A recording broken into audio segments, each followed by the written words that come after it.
All right, I was aiming for a sub 20 minute Benchy, and it came in right at 20 minutes. I didn't start a clock, but the clipper screen shows 23 minutes, and that includes warm up, homing, and priming and everything. Overall, pretty decent quality. A little bit of stringing, that's more the wet filament than it is the printer.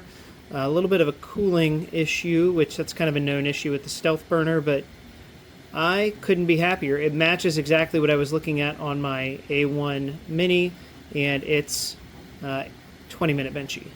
Let's take a look at how we got there. So, I've got linear rails on the X and Y axis, which has kind of given me a more stable platform to be able to crank up the speeds here. Additionally, I have a 4248 NEMA 17 stepper motor on both the X and the Y axis. If you look at the Y-axis, I have a tensioner with a 9mm belt, which is an upgrade over the factory 6mm. This has enabled me to push the acceleration up to 20,000 millimeters per second squared on both the X and the Y-axis. I could still use a little bit of help on the minimum layer time and the overhangs, but overall, I couldn't be happier with how this thing turned out, and I'm looking forward to trying to crank up the speed a little bit more. I think my next step is going to be a sub 15-minute Benchy. Drop a line down in the comments if you have any recommendations on how to get there, or anything that you have from your own experience that might help me out.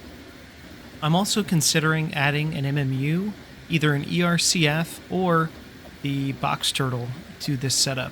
If you have any experience with either of those, I'm interested to know how it turned out for you. So again, leave a comment down there and I would love to read them. If you want to follow along on the saga that has been this Ender 3 Max and my future plans with it, like this video, subscribe, and head on over to the page to see what we've done in the past with this machine.